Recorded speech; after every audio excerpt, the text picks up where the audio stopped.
ഈ ഭൂമാഫിയകളുടെ ഒരു തന്ത്രമാണോ വാസ്തു? അതായത് ഇപ്പോൾ നമ്മളൊരു വസ്തു മേടിക്കാൻ പോകുന്ന സമയത്ത് ആ വസ്തുവിൽ വാസ്തുദോഷമുണ്ട് എന്ന് പറഞ്ഞ് അതിനെ ഇങ്ങനെ റെഡിയാക്കി വെച്ചിട്ടുണ്ട് വില കുറയ്ക്കാൻ വേണ്ടി. അപ്പോൾ അത് ശരിയാണോ? താങ്കളുടെ അഭിപ്രായം എന്താണ്? ഒരിക്കലുമല്ല. വാസ്തുവിനെ സംബന്ധിച്ച് അതായത് ഒരു മനുഷ്യൻ്റെ ജീവിതത്തിലെ ഏറ്റവും വലിയ ആഗ്രഹങ്ങളിലൊന്നാണ് ഒരു വീട് പണിയാന്ന്. അതെ. പണ്ട് കാലത്ത് അതായത് ഒരു 50-100 വർഷങ്ങൾക്ക് മുമ്പ് കഴിഞ്ഞാൽ വലിയൊരു ഏക്കർ കണക്കിനുള്ള ഒരു സ്ഥലത്തിൻ്റെ നടുക്കൊരു വീടുണ്ടാവും. ആ വീട്ടിൽ 40-50 പേര് ഒരുമിച്ച് താമസിക്കും. ആ 50 പേര് താമസിക്കുമ്പോൾ അവർ കൃഷി ആധാരിതമായിട്ടുള്ള ജീവിതം നയിക്കും, എല്ലാവരും പണിയെടുക്കും, അങ്ങനെയുള്ള രീതിയിൽ ഒരുമിച്ചാണ് ജീവിച്ചത്. ഇപ്പം അതല്ല. ജീവിതത്തിന് സമൂഹത്തിൽ വലിയ മാറ്റങ്ങളുണ്ടായി. അതായത് ഭാര്യയും ഭർത്താവും ഒരുമിച്ച് ജോലിക്ക് പോകണം, രണ്ടുപേരും പണിയെടുത്ത് കൊണ്ടുവരുന്നു കുടുംബം. പിന്നെ വിവാഹം കഴിഞ്ഞ് കഴിയുമ്പോൾ സ്വന്തമായിട്ടുള്ളൊരു സ്ഥാനത്തേക്ക് മാറാൻ അവർ ആഗ്രഹിക്കുന്നു, ജോലി ചെയ്യുന്ന സ്ഥലത്തിനടുത്ത് വീട് കണ്ടെത്താൻ വേണ്ടിയിട്ട് ശ്രമിക്കുന്നു.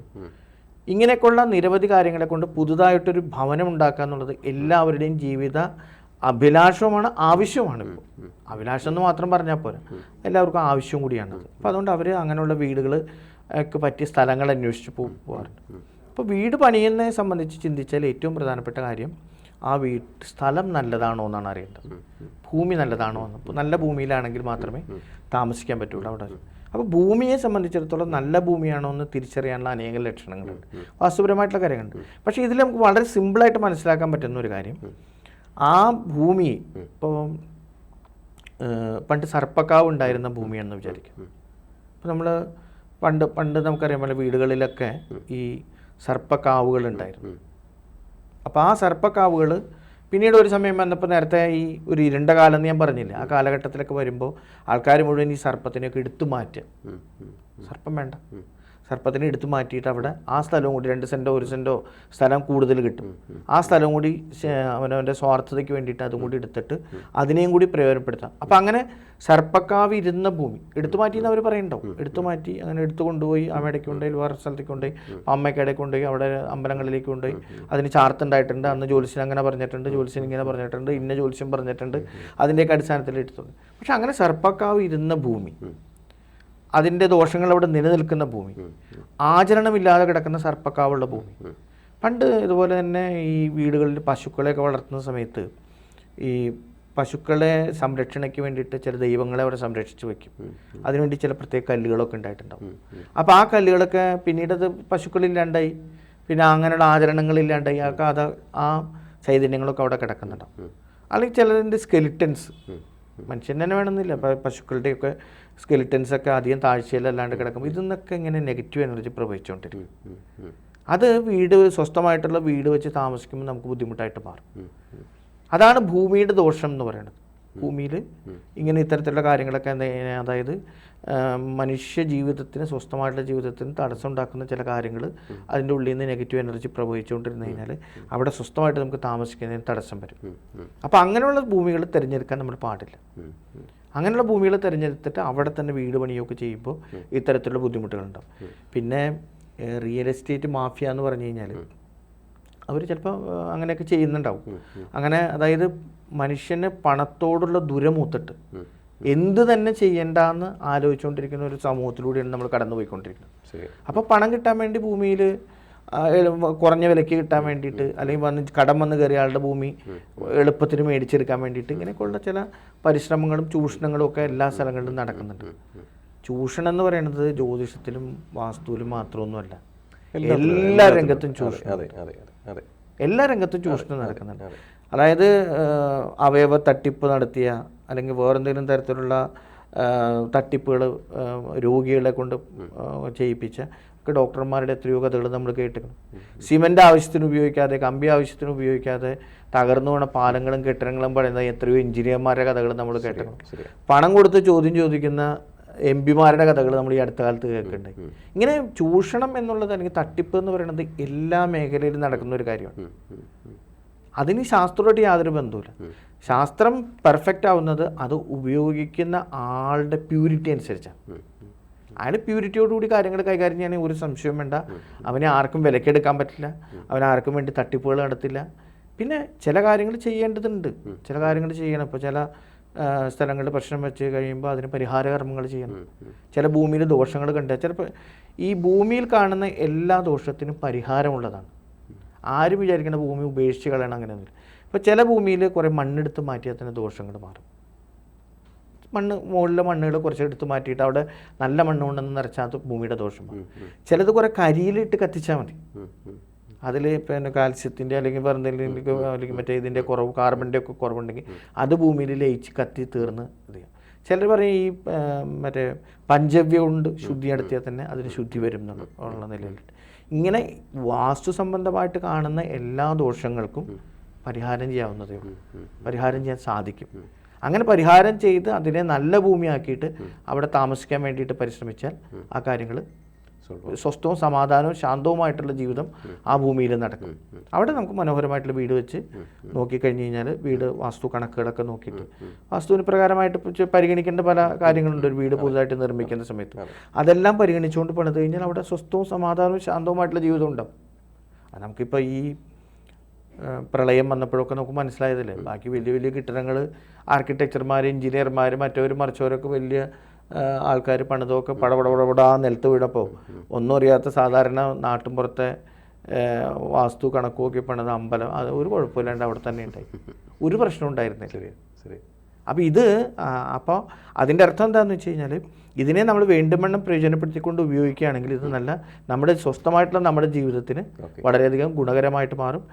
പ്രത്യേകിച്ച് പുതുതായിട്ട് വീട് പണിയുന്ന ആളുകളെ സംബന്ധിച്ചിടത്തോളം അവർ ആ സ്ഥലത്തെ സംബന്ധിച്ചും അതുപോലെ വീടിൻ്റെ അളവുകളെയും സ്ഥാനങ്ങളെയും സംബന്ധിച്ചും ഒരു വീട് പുതുതായിട്ട് പണിയുമ്പോൾ ഏറ്റവും പ്രധാനപ്പെട്ട കാര്യങ്ങൾ അതിൻ്റെ അളവുകളാണ്.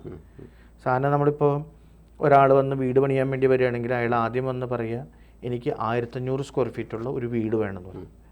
അശമയ വാസ്തുവിൽ ചുറ്റളവാണ്, നീളം പ്ലസ് വീതി എടുത്തിട്ട് ചുറ്റളവ് എടുത്തിട്ടാണ് വരിക. അപ്പോൾ വീടിൻ്റെ ചുറ്റളവ്, അകത്തെ മുറികളുടെ ചുറ്റളവ്, സ്ഥാനങ്ങൾ ഇതൊക്കെ കറക്റ്റായി വരികയും അതിൽ വരേണ്ട ആവശ്യം വരുത്തേണ്ട കാര്യങ്ങളൊക്കെ ചെയ്താൽ സുഖമായിട്ട് ചെയ്യാം. പിന്നെ മറ്റൊരു പ്രശ്നം ആൾക്കാർ ഇപ്പോൾ ഈ ഇത്ര കണക്ട് ചെയ്ത് പറഞ്ഞുകൊണ്ട് പറയുകയാണ്, പഴയ വീടുകൾ ഇതിന് വാസ്തുദോഷമുണ്ട്, ഇതിന് ഇതുണ്ട്, കുഴപ്പമുണ്ട്, അതുകൊണ്ട് ഇവിടെ നിന്ന് മാറണം. ഇവിടുന്ന് ഒരു കാര്യം നമ്മൾ മനസ്സിലാക്കേണ്ടത്, ഈ വാസ്തുശാസ്ത്രം എന്ന് പറഞ്ഞാൽ ഇടിച്ചു നിരത്തുക, പൊളിച്ചെടുക്കുക, തകർത്തെറിയുക അല്ല. അതിനെ നമുക്ക് കൂട്ടിച്ചേർക്കലുകളിലൂടെ ശരിയാക്കി എടുക്കാൻ പറ്റുമോ? അങ്ങനെ സംഭവമുണ്ട്. തീർച്ചയായിട്ടും ഉറപ്പായിട്ട് നമുക്ക് പറയാൻ പറ്റുന്ന കാര്യം, ഒരു സ്ഥലവും പൊളിച്ച് കളയാതെ തന്നെ അവിടെ നമുക്ക് ചില കൂട്ടിച്ചേർക്കലുകൾ നടത്തും. പണ്ട് അക്ബറിൻ്റെ രാജധാനിയിൽ ഒരു വര വരച്ചിട്ട് ഈ ഒന്നിനെ ആര് ചെറുതാക്കുന്നു ചോദിച്ചപ്പോൾ ബീർബൽ അതിൻ്റെ അടുത്ത് വലിയൊരു വേറൊരു വര വരച്ചു എന്ന് പറഞ്ഞ് പുസ്തകങ്ങളിൽ നമ്മൾ വായിച്ചത്. അതുപോലെ തന്നെയാണ് നമുക്കിപ്പോൾ ഒരു ദോഷം ഉണ്ടെങ്കിൽ ആ ദോഷം മാറ്റാനുള്ള കുറച്ചും കൂടി ഒരു എക്സ്റ്റൻഷൻ എടുത്താൽ തീരാവുന്ന കാര്യങ്ങളേ ഉള്ളൂ. അല്ലാണ്ട് ഒരു സ്ഥലവും ഇടിച്ചു പൊളിക്കണ്ട, ഒരു സ്ഥലവും ഇടിച്ചു നിരത്തണ്ട.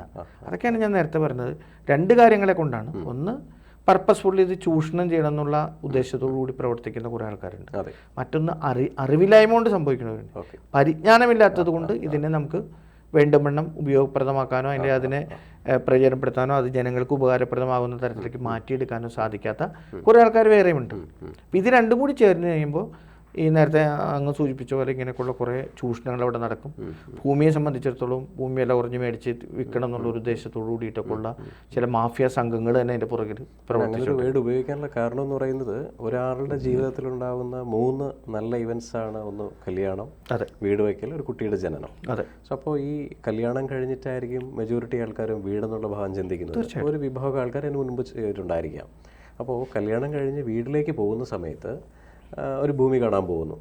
അപ്പോൾ ഭൂമാഭിയുടെ അല്ലെങ്കിൽ ഈ വസ്തു മേടിക്കുന്നവരോട് എങ്ങനെയെങ്കിലും സംസാരിച്ചിട്ട് മേടിക്കാൻ പോകുന്ന സാധാരണപ്പെട്ടൊരു വ്യക്തിക്ക് ഒരു വാസ്തു കൺസൾട്ടൻറ്റിന് ഒരു 10,000 രൂപയോ 25,000 രൂപയോ കൊടുത്താണ് അദ്ദേഹത്തിൻ്റെ കൺസൾട്ടിങ് ഫീ കൊടുത്ത് കൊണ്ടുപോകുന്നത്.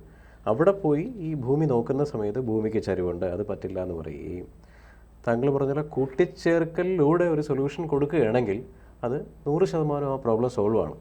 അല്ല, ഇത് പറ്റില്ല, ഇത് വേണ്ട. അപ്പോൾ ഈ അദ്ദേഹം മേ ബി ഒരു ടോക്കൺ കൊടുത്തിട്ടുണ്ടായിരിക്കാം. ഇങ്ങനെ ഒരുപാട് സാധാരണപ്പെട്ട ആൾക്കാർക്ക് പൈസ നഷ്ടം വരുന്നു. ഒരു വാസ്തു കൺസൾട്ടൻ്റ് മുഖാന്തരം പോയിട്ട് ഭൂമി ചരിവാണ്, അത് മേടിക്കാൻ പറ്റില്ല എന്ന് പറയുന്നതിന് പ്രായോഗികതയുണ്ടോ? ഒരിക്കലുമില്ല, അതിൻ്റെ ഒന്നും ആവശ്യമില്ല. അതാണ് ഞാൻ പറയുന്നത്. ഭൂമിയെ സംബന്ധിച്ചും പണിതുപോയ വീടിനെ സംബന്ധിച്ചും എന്തു ദോഷങ്ങളുണ്ടെങ്കിലും അതെല്ലാം പരിഹരിക്കാവുന്നതാണ്, അധികം ചിലവില്ലാത്ത വിധം തന്നെ. അത് മറ്റുള്ളവരുടെ തെറ്റിദ്ധാരണയാണ്, അല്ലെങ്കിൽ ആ തരത്തിലുള്ള തെറ്റിദ്ധാരണ പരത്താൻ വേണ്ടിയിട്ടുള്ള പരിശ്രമങ്ങൾ നടക്കുന്നുണ്ട്. ഭൂമിയെ സംബന്ധിച്ച് ഇപ്പോൾ ഉദാഹരണം പറഞ്ഞാൽ വടക്കോട്ട് ചരിഞ്ഞ ഭൂമിയാണ് വേണ്ടത് വിചാരിക്കാം. ഇല്ല, ഭൂമി വടക്കോശം ലേശം പൊങ്ങി തെക്കോശത്തിൽ താണാണ് കിടക്കണേന്ന് വിചാരിച്ചു, റിവേഴ്സാണ്. മണ്ണപ്പുറത്തെടുത്തിട്ടാ പോരെ, ഇത്രയല്ലേ ആവശ്യമുള്ളൂ. ഇന്നത്തെ കാലത്ത് എന്താ അതിന് ബുദ്ധിമുട്ടുള്ളൂ?